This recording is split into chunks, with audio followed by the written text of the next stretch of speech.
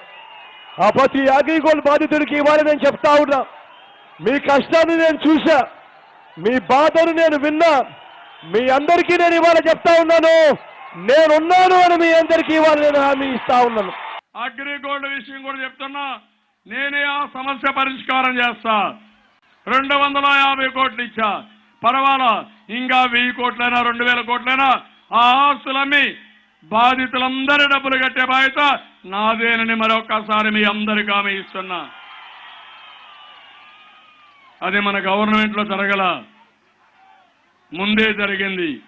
అయినా బాధ్యతగా ముందుకు పోతున్నా. అగ్రిగోల్డ్ ఎవరైతే ఉన్నారో దొంగలు జైల్లో పెట్టాం.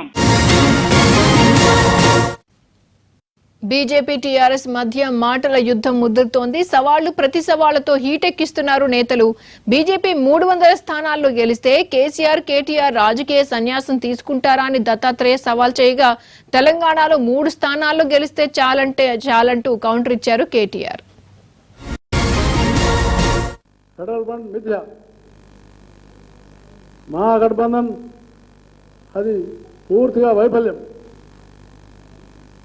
తప్పకుండా భారతీయ జనతా పార్టీ 300 సీట్లు గెలుచుకొని మళ్ళీ ప్రధానమంత్రి నరేంద్ర మోడీ గారు అవుతారు. అప్పుడు కేటీఆర్, కేసీఆర్ అప్పుడు నిజంగా రాజకీయ సన్యాసం తీసుకుంటారా? వీళ్ళ నరుకుడు ఇంటే బా ఏమో జరిగిపోయిందిరా అనుకోవాలి. ఎవరైనా బయట ఒకరు కొత్తగా ఇప్పుడే వస్తే ఆగం కావాలి. బీజేపీ మొత్తం దేశమంతా దున్ని పారేస్తున్నది. 300 సీట్లు ఇలా ఆయన అంటాడు, 300 సీట్లు గెలిస్తే రాజకీయ సన్యాసం చేస్తావా అని అడిగాను. నేనేమంటున్నా అంటే 300 సీట్ల సంగతి తర్వాత ముందు తెలంగాణలో 3 సీట్లు అయితే గెలిచి చూపెట్టు. నాకు అది చూద్దాం మనం కూడా.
సోదాలు కొనసాగుతున్నాయా? డీటెయిల్స్ ఏంటి?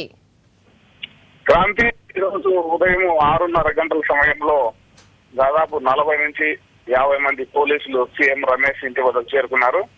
చేరుకొని ఇంట్లో సర్చ్ చేయాలని ఆయన సర్చ్ వారెంట్ ఉంటే మాత్రమే ఇంట్లోకి అనుమతిస్తానని చెప్పారు. కానీ కొంతసేపు పోలీసులకు ఆయనకు మధ్య వాగ్వివాదం జరిగింది. ఈ నేపథ్యంలో పోలీసులు వెనుదిరిగి ఊర్లో ఉన్న ముఖ్య అనుచరులు ఇళ్లు తనిఖీ చేస్తున్నారు. దాదాపుగా టీడీపీ అనుచరుల యొక్క ముఖ్య కార్యకర్తలు సీఎం రమేష్ కు ఎవరైతే అనుకూలంగా ఉంటారో వారి యొక్క ఇళ్లను సోదాలు చేస్తున్నారు. సీఎం రమేష్ గారు కేవలం మమ్మల్ని భయభ్రాంతులకు గురి చేసేందుకే ఈ విధంగా కేంద్ర ప్రభుత్వం చేస్తున్నది అని ఆరోపిస్తున్నారు. క్రాంతి. మాధు, ఇంకా ఎవరెవరు ఇళ్లపై సోదాలు చేస్తున్నారు, డీటెయిల్స్ ఏంటి? క్రాంతి, ముందుగా సీఎం రమేష్ ఇంటి చేయాల్సుకుంటే ఆయన నిరాకరించడంతో వెనుదిరిగిన పోలీసులు ఆ పోట్లగుత్తి ప్రాంతంలోని సీఎం రమేష్ బంధువులైతేనేమి ఆయన ఆయన ఉండే కార్యకర్తలను అన్ని క్షుణ్ణంగా సోదాలు చేస్తున్నారు. ఎందుకంటే ఎలక్షన్ మూమెంట్ లో సీఎం రమేష్ గారు ఇంటికి ఏమన్నా భారీ మొత్తం లేదా నగదు ఏదన్నా వచ్చింటాది అనే కోణంలో చేస్తున్నామని పోలీసులు చెప్తున్నారు.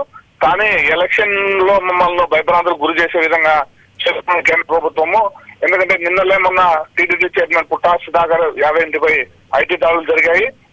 ఆ సందర్భంలో కూడా సీఎం రమేష్ గారు గట్టిగా ఐటీ దాడులు అధికారులను ప్రశ్నించడం జరిగింది. ఎంత అమౌంట్ దొరికిందో చూపించండి మీరు అని ప్రశ్నించడం జరిగింది. వాళ్ళు అక్కడ ఏమి దొరకలేదని చెప్పి అక్కడి నుంచి వెళ్ళిపోయారు.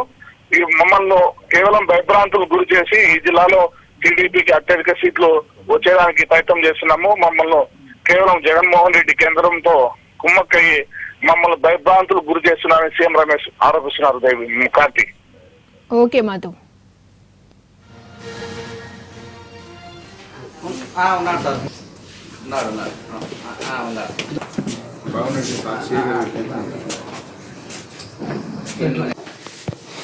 చెప్పి కదా తెప్పించలే.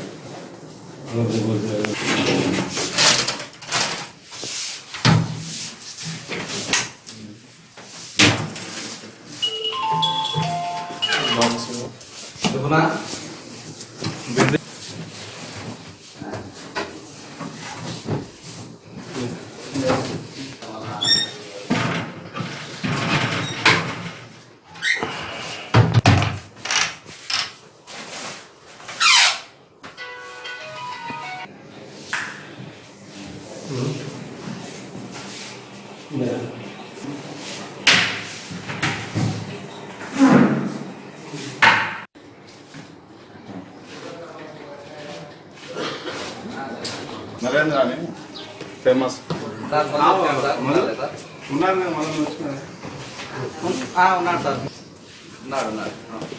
ఉన్నాడు.